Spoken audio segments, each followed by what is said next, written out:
माझ्या घरच्यांनी मला इमोशनल ब्लॅकमेल केलं होतं. तू जर गुन्हा दाखल केला नाही त्याच्यावर तर आम्ही पण मरून जाणार आणि त्याच्या फॅमिलीला सर्वांना मारून टाकणार आणि तू केस टाकली तर आम्ही काहीच करणार नाही, शांत बसणार. आणि त्या टाइमला मला त्यांनी पोस्टची केस टाकायला लागली, म्हणजे माझा रेप केला वगैरे, माझा विनयभंग केला, माझा पाठलाग करायचा, मला शस्त्रांची भीती घालून कुठे पण न्यायचा वगैरे. आणि त्या टाइमला नेमकं मला 18 कंप्लीट होण्यासाठी 15-20 दिवस बाकी होते आणि मी बोलले की मला केस नाही टाकायची, तरी त्यांनी मला जबरदस्ती केस टाकू घातली. मग काही दिवसांनी जेव्हा माझा 18 कंप्लीट झालं तेव्हा मी एकटी कोर्टात जाऊन ते केस मागे घेऊन आली होती. आणि त्याच केसवर पुन्हा पोलिसांना माहिती नाही काय माझ्या घरच्यांचं बोलणं, माझ्या घरच्यांचं पोलिसांचं खूप जमतं, माहिती नाही आता ते कसं काय, ते गल्लीत येऊन पैसा वगैरे घेऊन जात होते. आणि काही दिवसांनी सक्षमवर MPD पडली आणि ह्याच कारणानं पडली. त्या चार्जशीट मध्ये साफ होतं की हे मुलीच्या केसमुळेच झालेलं आहे MPD पडणं वगैरे.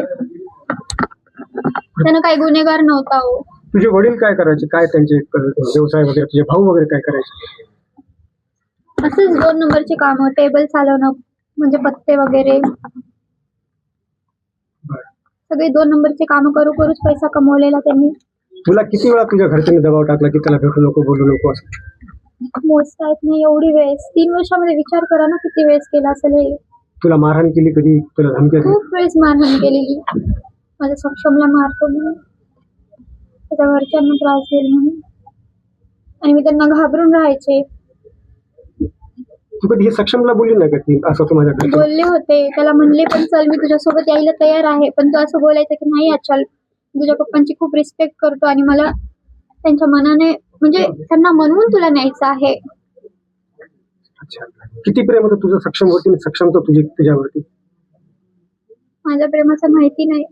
माझा सक्षम ना माझ्यावर, मी जेवढं त्याच्यावर करते ना त्याच्यापेक्षा दुप्पट प्रेम करायचा. मला माझ्या वडिलांसारखा जीव लावलेला त्यानं. मला म्हणायचे की तू माझ्यासाठी माझा दुसरा बाप आहेस. बरं, त्या 27 तारखेला सकाळी काय घडलं? तुला पोलीस स्टेशनला नेलं होतं, काय झालं होतं त्या दिवशी?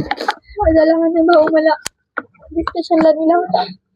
सक्षमवर केस टाक म्हणून जबरदस्ती करत होता. मी त्या टाइमला त्याच्यावर केस नाही टाकली, माघार घेतला सर्व पोलिसांसमोर की मला नाही टाकायची केस. तेव्हा ते एक तिथले कर्मचारी आहेत धीरज कमुलार म्हणून, ते हिमेशला बोलले की तू याला त्याला मारून इथे येतोस, याच्यापेक्षा तू तुझ्या बहिणीचं लफडं आहे त्याला मारणं, जाऊन तुझी बहीण त्याच्यासोबत कुठे कुठे फिरते, आम्हाला सर्व माहिती आहे तिनं काय काय करून येते काय नाही. आणि असं म्हणून माझ्या भावाला त्यांनी भडकवलं. त्यानंतर माझा भाऊ त्यांना बोलला सक्षमला मारूनच तुम्हाला तोंड दाखवतो. त्या दिवशी संध्याकाळी मग काय झालं? तुला कुठं घेऊन गेले होते? संध्याकाळी मला असं सांगितलं की देवदर्शनाला जायचं आणि मला घेऊन गेले. त्या टाइमला माझे वडील आणि माझे दोन्ही भाऊ नव्हते माझ्यासोबत. माझी मम्मी, माझे अंकल आंटी आणि माझी आजी होते. आम्ही गेलो होतो म्हणजे देवदर्शनाला जायचं म्हणून. आणि तेवढ्यात अर्ध्या रस्त्यामध्ये त्यांनी गाडी थांबवली आणि माझ्या मम्मीच्या माहेरी थांबवलं आम्हाला, मानवतला, परभणीच्या पुढे आहे तिथे थांबलो आम्ही मुक्कामासाठी. तिथे मला नंतर म्हणजे अर्धी रात्र झाली, त्यानंतर तिथे पोलीस आले आणि मी कन्फ्युज झाले की ते इथे का आले असतील म्हणून, कारण मला माहिती नव्हती की माझा मोठा भाऊ आणि माझे पप्पा तिथेच आहेत, फरार झालेले आहेत. आणि त्या टाइमला ते तिथे भेटल्यावर मी सुद्धा शॉक झाली की त्यांनी सक्षमला असं म्हणजे थोडं माझ्या घरच्यांनी असं सांगितलं होतं की त्याला थोडस 2-3 टाके लागले आणि आम्ही फरार झालो म्हणून. तर ते तिथं भेटले आणि मग त्यानंतर झालं आम्ही 3 वाजता पोलीस स्टेशनला आलो सकाळी, म्हणजे पोलिसांनी मानवतून आम्हाला आणलं. 3-3:30 वाजले होते आम्हाला यायला. त्यानंतर मला तेव्हाही कळालं नाही की नेमकं काय झालंय, मला पोलिसांनी सुद्धा सांगितलं नाही की सर्व काय झालंय. मग सकाळी जेव्हा मी बाहेर आली तेव्हा ते टेबलवर पेपर ठेवलेला होता, त्याच्यात मी सक्षमची फोटो पाहिली, तेव्हा कळालं मला की त्याच्यासोबत असं काही घडलंय म्हणून. सक्षमवर तुम्ही लग्न करणार होते, मग सक्षम केल्यानंतर तू काय नेमकं भाव होती? मी त्याच्यावर एवढं केस करून सुद्धा सगळे त्याला म्हणायचे की त्या मुलीचा नाच सोड, तरी पण त्याने मला एवढं जीव लावला तर मी त्याला धोका कसं देऊ शकते. आणि मी त्याची साथ सोडणार नाही. त्यांना आज इथे नाही पण मी त्याच्या सोबत आहे, हमेशा त्याच्या फॅमिली सोबत आहे. त्यांच्यापासून त्यांचा मुलगा गेला माझ्यामुळे, माझ्या प्रेमामुळे. आता मी यांची साथ नाही सोडू शकत. बरं, तू त्या दिवशी लॉकअप मध्ये म्हणजे पोलिसांनी अटक केल्यानंतर तुझ्या भावानं काय तुला धमकी वगैरे दिली पोलीस स्टेशन मधून? दिली. इथून आम्हाला असं सांगून म्हणजे त्यांचे कर्मचारी आले होते इथं आम्हाला घ्यायला. त्यांनी असं सांगितलं की तुम्हाला कोर्टात जायचं आहे म्हणून. आणि कोर्टापासून जाता जाता अचानक आम्हाला त्यांनी इतवारा पोलीस स्टेशनला नेलं. तिथे नेल्यानंतर त्यांनी मला एकटीला असं घेऊन जात होते जबरदस्तीने पोलीस कर्मचारी माझ्या पप्पांकडे, की माझे पप्पा त्यांना बोलले होते की मी माझ्या मुलीला एकदा बोललो, इमोशनली म्हणजे हे केलो तर माझी मुलगी माझं ऐकेल. पण मी गेली नाही त्यांच्यासोबत. तर माझा भाऊ मधून असं त्या खिडकीतून इशारे करत होता मला मारल्यासारखे, म्हणजे असं धमकी दिल्यासारखे, असं ताव देत होता मी शिला वगैरे.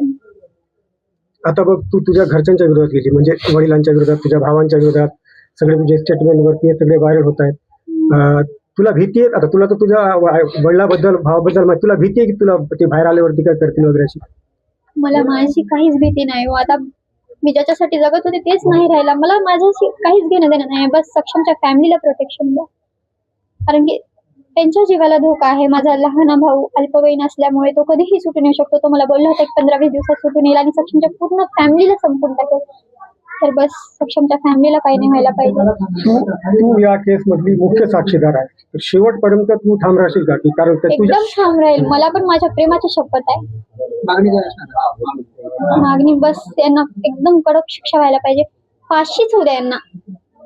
बरं, आता तू इथं आल्यानंतर तुझ्या घरच्यांनी कुठे तुला संपर्क केला का तिकडे ये म्हणून? नाही कोणी केला, बिलकुल नाही. मला असं सांगितलं की आता आमच्या घरात पाऊल नाही ठेवायचा. मग तू काय विचार केला आता? मी नाही जाणार त्यांच्या घरी, कधीच नाही. इथेच राहील मी. कधी भेटली, कुठं भेटली? ज्या दिवशी घटना घडली त्या दिवशी नाही भेटली ती. आम्ही दुसऱ्या दिवशी पोलीस स्टेशनला न्याय मागायला गेलो होतो, तेव्हा आचल तिथे भेटली आम्हाला. ती पोलीसच्या ताब्यात असतानाही तिनं माझ्या गळ्याला पडली आणि ती म्हणाली की मी तुमच्या सोबतच येईल, आणि मी तिला माझ्यासोबत घेऊन आले. ताई, आता ती म्हणजे घरदार सोडून ती इथं तुमच्या इथं आलेली, काय तुमची भावना? करणार तिचा सांभाळ कसं तिच्याकडं? जसं मी माझ्या मुलावर प्रेम करत होते ना, तसंच मी तिच्यावर प्रेम करत. आणि आत्ताच्या काळामध्ये मुलगा आणि मुलगी समान आहे, आणि मी तिला मुलगी मानणार नाही, माझा सक्षम मानल. तिला मुलाचाच अधिकार देईल. म्हणजे तिच्यात तुम्ही सक्षमला पाहता? सक्षमला पाहिजे मी तिच्यात.